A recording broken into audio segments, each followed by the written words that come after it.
Hi అండి. అందరికీ నమస్కారం అండి. Welcome back to this channel.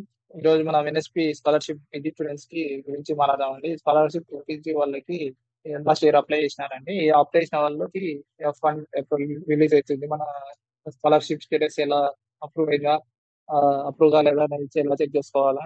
మన స్కాలర్‌షిప్ ఎప్పుడు అవుతుంది? దాని గురించి డీటెయిల్స్ గురించి తెలుసుకుందామండి. ఫస్ట్ చూసినట్టయితే ఈ ఎన్ఎస్‌పి స్కాలర్‌షిప్ మనకు అప్రూవ్ అయిందా? కాలేదా అని చెప్పేసి మామూలుగా మన ఎన్ఎస్‌పి పోర్టల్‌లోకి లాగిన్ అయ్యి చెక్ చేసుకోవచ్చు. కానీ ఇప్పుడు ఎన్ఎస్‌పి పోర్టల్‌లో వచ్చేసి అది మెయింటెనెన్స్‌లో ఉంది కాబట్టి మన పీఎఫ్ఎంఎస్ పోర్టల్‌లోకి వెళ్లి చెక్ చేసుకోవచ్చండి. అక్కడికి వెళ్లి చూసుకొని అందులో మన డీటెయిల్స్ అన్నీ అప్లికేషన్ ఐడీ ఎంటర్ చేసినట్లయితే మనకు చూపిస్తుందండి.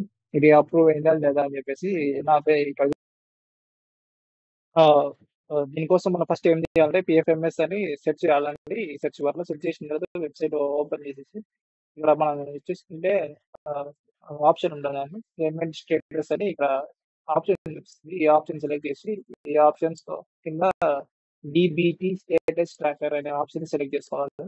ఈ స్టాట్ ఈ సెలెక్ట్ చేసిన వెంటనే మనకి ఇక్కడ ఒక పేజ్ ఓపెన్ అయితుందండి. DBT status of beneficiary and payment details అని ఆప్షన్ అది చూపిస్తుంది. ఇక్కడ మన డీటెయిల్స్ ఎంటర్ చేయాలండి. ఫస్ట్ కేటగిరీ దగ్గర ఎంఎస్‌పి అని సెలెక్ట్ చేసి డీబీటీ స్టేటస్ దగ్గర బెనిఫిషియరీ వాలిడేషన్ అనే ఆప్షన్ సెలెక్ట్ చేసుకోవాలి. దీని తర్వాత అప్లికేషన్ ఐడీ ఎంటర్ చేసేసి వర్డ్ క్యాప్చర్ కొట్టేసి ఆహ్, మనం సెర్చ్ చేసేస్తే మనకి వచ్చేస్తుందండి మన డీటెయిల్స్.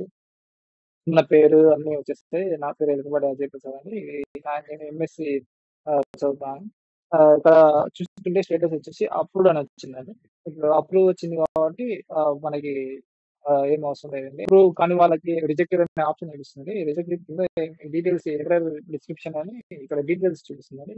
ఇక్కడ మనకి ఏమేమైతే అప్‌లోడ్ చేయాలా, ఏమేమైతే మిస్టేక్స్ ఉన్నాయో దాని గురించి డిస్క్రిప్షన్ రాస్తారండి. మనం దాని ప్రకారం మళ్ళా మనం అప్‌లోడ్ చేయమా, దాని గురించి మనం ఏమన్నా ఏమైతే చేయాలో అవి తెలుస్తుందండి. ఆ అప్‌లోడ్ చేసిన వెంటనే అది మళ్ళా వెరిఫికేషన్‌కెళ్ళిపోద్దండి. ఆ వెరిఫికేషన్ వచ్చి అక్కడి నుంచి మళ్ళా అప్రూవ్ అయ్యేదుందండి. ఒకవేళ అప్రూవ్ అయిన తర్వాత మనకి ఎప్పుడొస్తుందంటే మనం వెయిట్ చేయాలండి. అప్రూవ్ అయిన తర్వాత ఈసీ వాళ్ళు లిస్ట్ వదిలేంత వరకు మనం వెయిట్ చేయాలి. అది ఎప్పుడు వదులుతారో మనకు తెలవదు. 2023 వాళ్ళకి అప్లై చేసిన వాళ్ళకి ఇప్పుడు పడిందండి.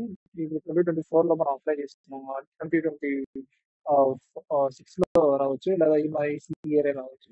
ఈ వెయిట్ లిస్ట్ కోసం వెయిట్ చేయాలి. ఇప్పుడు చూస్తే ఇక్కడ యూజీసీ వెబ్‌సైట్. ఈ వెబ్‌సైట్‌లో మనం ఇక్కడ నోటీస్ అనే ఆప్షన్ ఉంది. ఇక ఆప్షన్ నోటీస్‌లో ఆహ్, వెళ్ళి ఇక్కడ సెలెక్ట్ చేసుకుంటే ఇక్కడ నోటిఫికేషన్స్ ఉన్నాయండి. ఇక్కడ లిస్ట్ కనిపిస్తుందండి. 2024 లిస్ట్ వస్తుంది. ఇప్పుడైతే 2023 వాళ్ళ లిస్ట్ కనిపిస్తుంది. ఆహ్, మనం చూసినట్టయితే 2023-2024 అంటే లాస్ట్ ఇయర్. ఇప్పటికి ఆల్రెడీ ఈజీసీలో ఒక లిస్ట్ వదిలారండి. ఆహ్, 2 టైప్స్ ఆఫ్ లిస్ట్. ఒకటొచ్చేసి ఆహ్, సైన్స్ సంబంధించిన వాళ్ళకి, ఇంకోటి హ్యుమానిటీస్‌కి సంబంధించిన వాళ్ళకి లిస్ట్ వదిలారండి. స్కాలర్‌షిప్‌వి ఎన్ఎస్‌పి పీజీ వాళ్ళది. అది చూసుకుంటే అది లాస్ట్ ఇయర్ అప్లై చేసిన వాళ్ళకండి. లాస్ట్ ఇయర్ అంటే 2023 ఆ ఇయర్ జాయిన్ అయిన వాళ్ళు అప్లై చేసినారండి. అప్పుడు అప్లై చేసిన వాళ్ళకి ఈ ఇయర్ అనగా 1 మంత్ మరి మార్చ్‌లో పడినాయండి. అంటే దగ్గర చూసినట్టయితే మనకు 2 ఇయర్స్‌కి కలిపి మొత్తం 2 ఒకేసారి పడినాయండి. 3 లాక్స్. ఇప్పుడు మనం చూసుకుంటే ఇప్పుడు మనం ఎప్పుడు పడుతుందంటే మనం 2024లో అప్లై చేసినాం కాబట్టి 2026లో మనకి పడే ఛాన్సెస్ ఉన్నాయండి. లేదనంటే ఈ ఇయర్‌లోనే పడొచ్చు.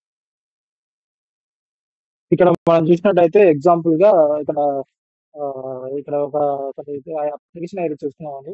ఈ అప్లికేషన్ ఐడీ తీసుకొని మన టీఎఫ్ఎంఎస్ పోర్టల్‌లో చెక్ చేసినట్లయితే ఇతని డీటెయిల్స్ ఇక్కడ చూస్తే మొత్తం 3 చోట్ల కూడా ఇతనికి రిజెక్టెడ్ అని వచ్చింది. డిస్క్రిప్షన్ కూడా చూసుకోవచ్చు. అక్కడ ఎందుకు వచ్చిందో. కానీ ఇతనికి మళ్ళా మనము కానీ ఇక్కడ లిస్ట్ వచ్చింది. ఈ లిస్ట్‌లో పేరొచ్చింది కాబట్టి పేమెంట్ ఒకసారి చూస్తే ఏమైతుందో పేమెంట్ డీటెయిల్స్‌లోకి వచ్చి చూస్తే ఇక్కడ పేమెంట్ డీటెయిల్స్‌లో అతనికి అమౌంట్ క్రెడిట్ అన్నట్టు తెలుస్తుంది. ఇక్కడ చూస్తుంటే ఇక్కడ అప్ టు ఐడియా కూడా కనిపిస్తుంది. మనం అక్కడ చూసిన దాంట్లో అయితే అది అప్రూవ్ అయిన దగ్గరికి దగ్గర దగ్గర చాలా టైం తీసిపోయింది. సో, వాళ్ళకి 2023లో అప్లై చేసిన వాళ్ళకి 2024 5లో వచ్చింది. దగ్గర 2 ఇయర్స్ పట్టింది కాబట్టి మనకు కూడా ఆ టైంకే వస్తుందన్నమాట. ఇదే అండి. ఈ ప్రకారంగా మనకి కూడా ఇలాగనే రావచ్చు. పడినా గాని ఇప్పుడు పడే అవకాశం ఉన్నా గాని అది పడితే 1 ఇయర్ నెక్స్ట్ ఇయర్ పడుతుందండి.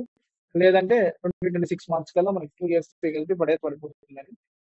ఇగ ఇలా మీరు చెక్ చేసుకోవాలంటే ఈ వెబ్‌సైట్‌లోకి వెళ్లి యూజీసీ లిస్ట్‌లో వాళ్ళెప్పుడు లిస్ట్ రిలీజ్ అయితదో అప్పుడే మనం చెక్ చేసుకోనీకి ఉంటుందండి. లిస్ట్ రిలీజ్ అయిన తర్వాత ఒక 20 డేస్‌కి మనకి స్కాలర్‌షిప్ ఓపెన్ పడుతుందండి. ఈ లిస్ట్ కోసం వెయిట్ చేయండి. వచ్చే ఇయర్ వరకు మీకు అప్పుడు లోపల ఏమన్నా మనకేమన్నా స్కాలర్‌షిప్ పడిన ఎటువంటి డీటెయిల్స్ ఏమన్నా చెప్పుకొని నేను మీకు మళ్ళా వీడియో తీయడానికి ప్రయత్నిస్తానండి. Thank you.